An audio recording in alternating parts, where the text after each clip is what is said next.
first and pay my respects to our Chief Bante, and with his permission and the permission of the other senior monks in attendance, I'd like to give a short Dhamma talk.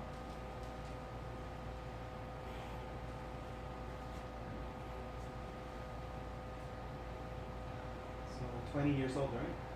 Yeah. It's a very memorable time because I know most 20-year-olds, the number one thing they're thinking is 21, the next thing, right? That's the important number. First 18, then 21. Then after that, you don't want to get older. 22, 23, then everyone stops counting. Very good. So I just want to give you some advice, and I want to back it up with some things that the Buddha said. So on a certain occasion, the Buddha's cousin, Venerable Ananda, he was also his attendant. He took care of the Buddha later in his life. He asked the Buddha, he was thinking to himself, and he shared the message with the Buddha. He said, Bante, that's what they used to call the Buddha in those days, Venerable Sir, Bante, it appears to me that half of the holy life, right, spirituality, consists of having good friends, kalyanamitas, or spiritual friends. The Buddha said, it's not like that, Ananda. The entire spiritual path, right, the entire practice consists of kalyanamitas, spiritual friends, good friends. He says, it is not possible to continue the spiritual life without good friends. So important, right? 100%. We cannot practice Dhamma without the good friends. The Buddha said very clearly. Not only that, on another occasion, there was a venerable named Nagiya, and he was also taking care of the Buddha at that time. So during that time, it was the Buddha and Venerable Nagiya were walking around through India in those times. The Buddha was always traveling. And they found themselves in a certain location. And in the morning, Venerable Nagiya went pindapada. That means monks going for food. I don't know if you ever saw that. Did you ever see monks begging for food?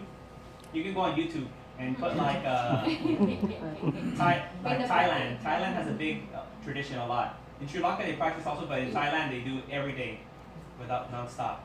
So you can just go and look. Sometimes you little Samanera, 7 years old, like asking for food. It's very nice, cute. So Venerable Nagiya went to go ask for food. And when he got his food and came back, he saw a beautiful mango grove. Right? So that's where they grow all the mangoes. And he says, that's a good place to practice. I can practice meditation there, it's very beautiful. He went back to the Buddha and he said, Bante, I saw a beautiful mango grove. I want to practice meditation there. The Buddha said, Venerable Nagiya, it's only us two. You shouldn't go by yourself. It's not good to go by yourself. Then Venerable Nagiya is still thinking about the beautiful place. And he goes, Bante, please let me go. The Buddha says, no, it's not good for you to be by yourself. Then Nagiya says a third time, Bante, you're already awake. You're already a Buddha. You have gotten rid of all the defilements, all the kileshas, asavas, all the bad things. You've overcome everything. You don't have nothing to do anymore, actually. But I have a lot to do still. Right? I still have a lot to work on. So let me go and practice. The Buddha said, well, if you want to practice, that's fine. Go then.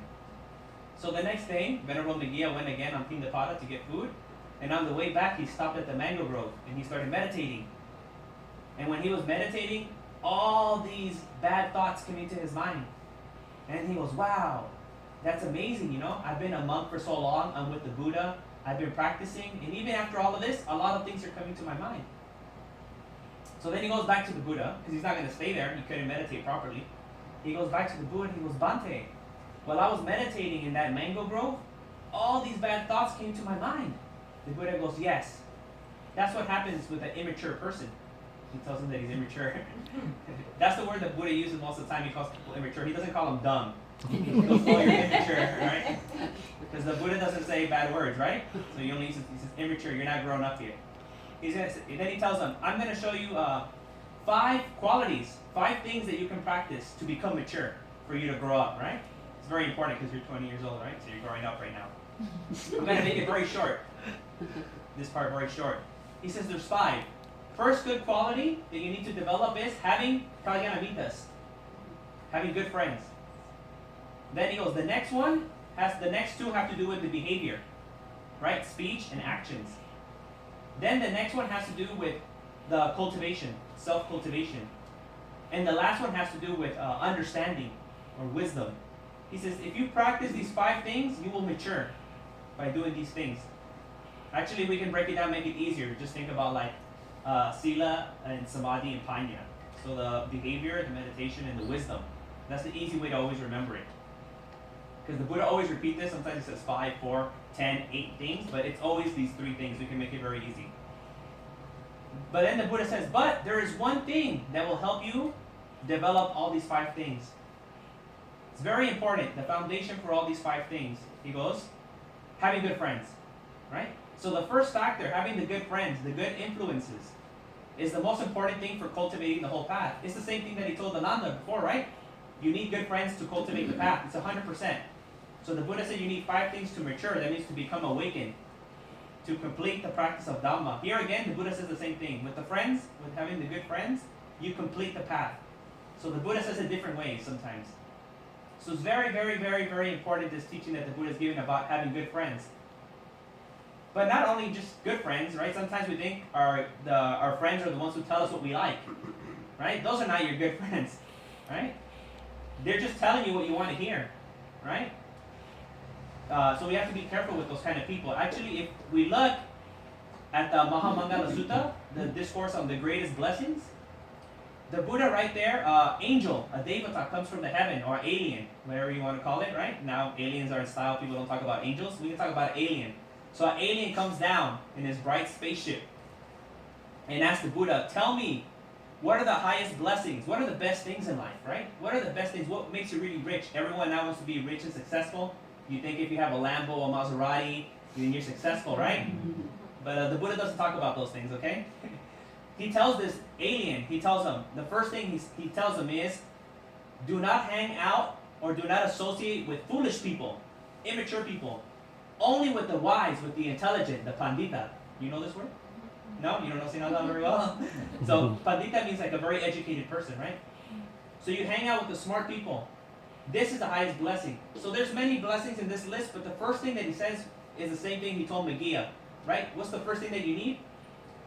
To associate with good people, not with the foolish people, but to associate with the wise people, right? Who are these wise people again?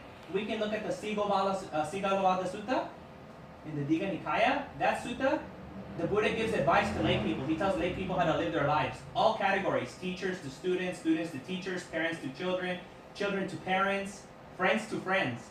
In that sutta, the Buddha says that a good friend is the one who gives you good advice, right? Even if it's something that you don't like, they'll tell you the truth. They'll be sincere. They'll be honest.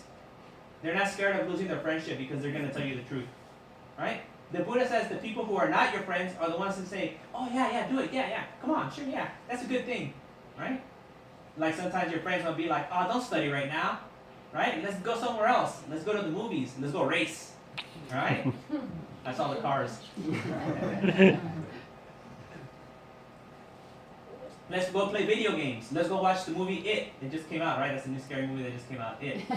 They'll tell you all these things. Or like, oh yeah, let's go study. But instead of studying, you just like hang out at Starbucks for 2 hours and you don't do any studying. Or you watch Netflix, right? So these are things that you want to do. You want to race, you want to watch Netflix, you want to play video games, you want to do all these things, you want to race. But just because someone's telling you that doesn't mean they're your friend, right? A real friend will be like, okay, like let's do everything that we need to do first, do your homework, do your chores. Then after all of that's finished, if your parents let you, then let's go do all those other things, right? It's fun. Once you do your duties, that's your friend.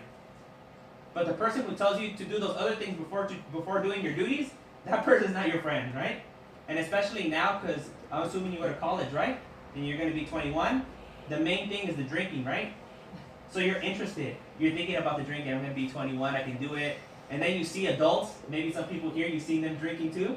And you're thinking, well, they do it. They're a good person, so I can do it, right? They seem all right. So you use that to justify your drinking. You have to be careful, okay? Be very, very, very, very careful. Don't fall into this trap. One thing, it's very expensive to drink, right? So just be it cheap, you know? Be very stingy and like just for money reasons, don't do it.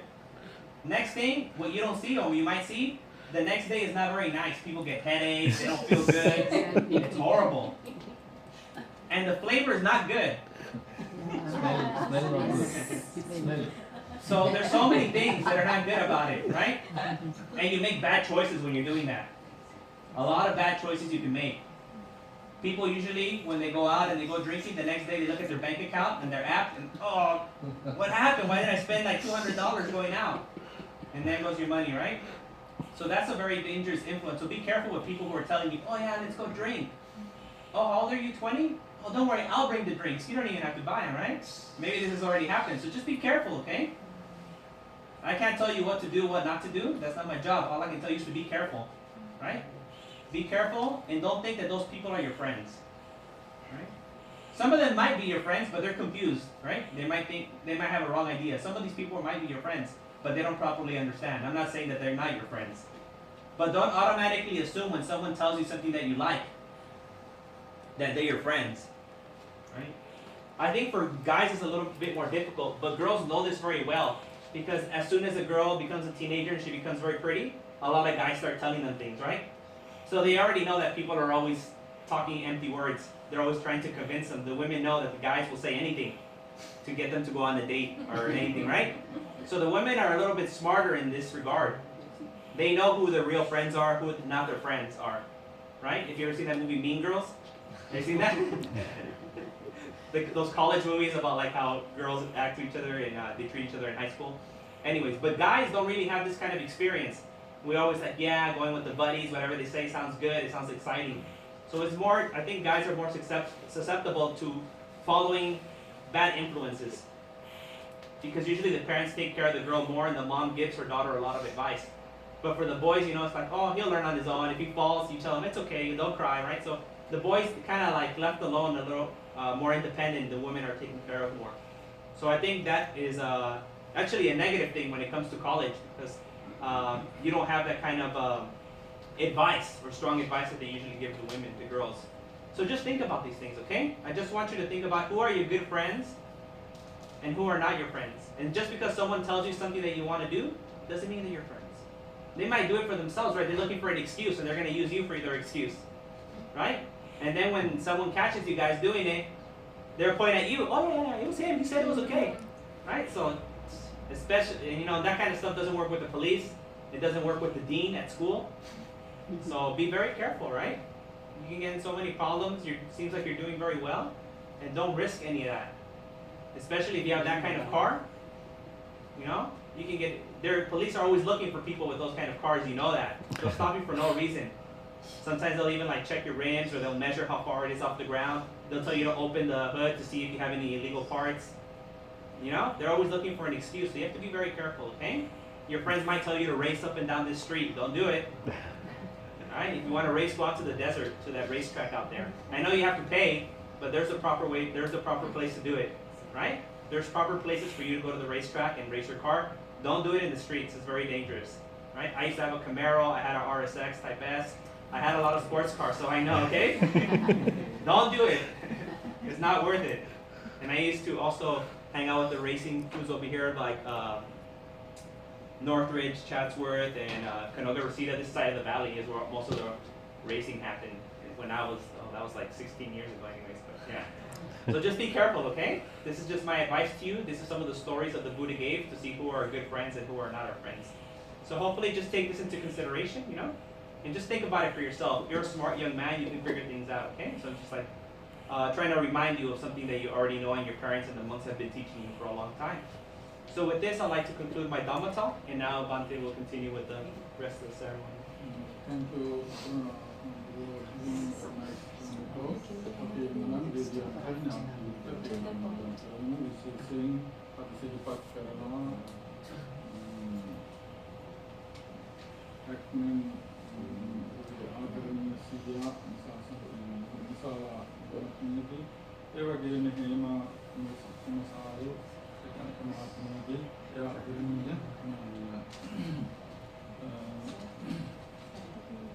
ස්වාමීන් වහන්සේලාට ඉදිරියට ආරාධනා කරලා ඒ වගේම